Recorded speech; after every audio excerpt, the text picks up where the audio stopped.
Hey, we're on Wednesday, day 3 of the Ratios Recipe Project. So if you haven't checked out the other videos, go ahead and do so before getting to this one. For this one, we're cooking for a crowd. We're cooking for 100 people. So my servings were significantly smaller. When I go back to Monday, my servings was only going to serve 12 people. So if I make this recipe project and I make it for everybody on my team, or Miss Woods makes it for everybody on her team for about 100 people, then she's going to have, we're going to run out of really, really quickly. So we got to figure out how to scale it up if we're going to make our recipe for every single person. In order to do that, we need to find our COP, our constant of proportionality.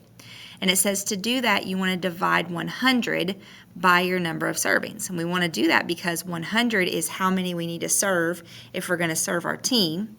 And then if we divide that by the number of servings that we have, so for Miss Woods and I, it was 12, that's going to give us what our constant of proportionality is. You're going to do the same thing. You're going to do 100 divided by however many servings you have. So go back to your Monday day, look at your number of servings, and that's going to tell you what to divide by. Before I do that, though, I don't want to type all these ingredients out again because I did it already on Tuesday. So I'm going to go and copy all of them and then paste them in, and they're already there. And then I can go ahead and find my constant of proportionality. So again, you're going to take 100, and then you're dividing by the number of servings that you had. Me, when I go back to Monday, it was 12. So then I'm going to go and I'm going to do 100 divided by 12. I know that 12 times 8 is 96, so 12 goes into 108 full times, and then 96 to get to 100 is 4 more, so it would be 8 and 4 over 12. Now 4 twelfths is not in simplest form, so I can simplify that. 4 goes into 4 one time, and 4 goes into 12 3 times. So my constant of proportionality, my COP, is 8 and 1/3. You're going to do the same thing for yours. You're going to do 100 because everybody is scaling theirs up for 1 to 100. You're dividing it by your number of servings, and then whatever that is your constant of proportionality. Or constant of proportionality, constant is going to constantly happen. It's what I'm scaling everything, all of my original ingredients that serve 12 people up by to serve 100. So I'm going to multiply every single one of these by 8 and 1/3. So I'm just going to simply copy and paste here and paste everything here to 8 and 1/3. And now when I go through, I'm going to go and multiply straight across. 8 times 8 and 1/3, 1/2 times 8 and 1/3, 1/4 times 8 and 1/3, all the way across until I get it. Now this could be a little tricky because 8 times 8 and 1/3 is we're multiplying a whole number by a mixed number.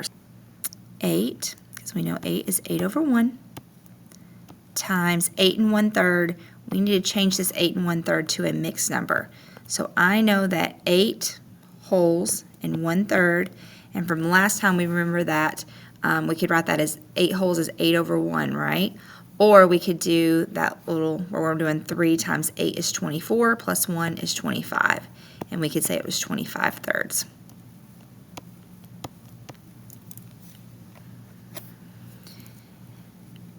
So right here, we're going to multiply straight across 8 times 25 and 1 times 3. Now, in my head, I may be thinking 8 times 25, that's pretty hard. However, 25 is the same as quarters. And we know quarters, 25, 25, 25, 25. We know 4 quarters is $1.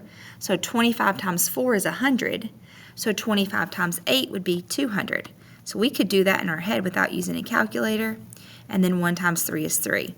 Now, 200 over 3. 200 divided by 3 to get that. If I wrote 200 thirds of tablespoons, that would look a little silly. So what I'm going to do is I'm going to do 200 divided by 3. And I'm going to put 3 into 200. I know that 3 goes into 20. 3 times 6 is 18. 20 minus 18 is 2. Bring down that 0. 3 goes into 20, 3 again, 6, 18, and I'm going to have another 2. So I've got my 2 as remainder. So when you have this whole number, we know that 3 goes into 266 whole times with 2 as a remainder. So the way this would be written is 66 2/3. Okay, so 1/2 times 8 1/3. So I'm going to do 1/2 times 8 1/3, but instead of writing 8 1/3, I'm going to write like I did the last time, 25 thirds, and I'm going to multiply straight across. 1 times 25 is 25, 2 times 3 is 6, and then I have to make that back into a mixed fraction. So 6 goes into 25, 6 times 4 is 24, so it's 4 wholes. 24 to 25 is 1 partial, so that's what's left is 1 out of 6. So this one right here is going to be 4 1/6. So for the rest of them, you're just going to go through and you're going to multiply straight across and then come back and the end will be finished. I got down here to the 1.5 times the 25 times the 8 1/3, and something kind of cool, and I wanted to make sure that you all were aware of this if you weren't already. So when I'm doing 8 1/3 or 25 thirds times 1 1/2, and remember that we know that that was 3 halves. So on this one right here, I could do 25 times 3 and 3 times 2. However, that is putting more work on myself because I'm going to multiply by 3, and then I'm going to multiply by 3 down here, and I'm going to go back and divide by 3 in the end. So if you didn't already know this, you can cross simplify. You can simplify vertically, or you can simplify diagonally. And so that would be 1 and 1 here. Like 3 goes into 3 once, and 3 goes into 3 once. And then multiply straight across. 25 times 1 is 25, and 1 times 2 is 2. And then you get 25 over 2, which is the same thing as 12.5. I wanted to make sure you were aware of that. If you weren't already, it saves it. If you simplify before you multiply, it makes it have a little bit easier in the long run. Once you have them all filled out, check to make sure you're correct. You can actually use a calculator to check to make sure you're correct, or have somebody look over it for you.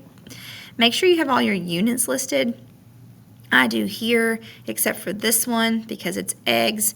And then there's a good question about what do you do if it's 8 1/3 eggs? What do you do with 1/3 of an egg? Generally, the way they do with cooking is they'll have you break open the egg, scramble it up, and then try to take out 1/3 if possible. Or sometimes you can estimate up or down depending on if it's more or less than 1/2. So that would work. All right, hopefully this helps.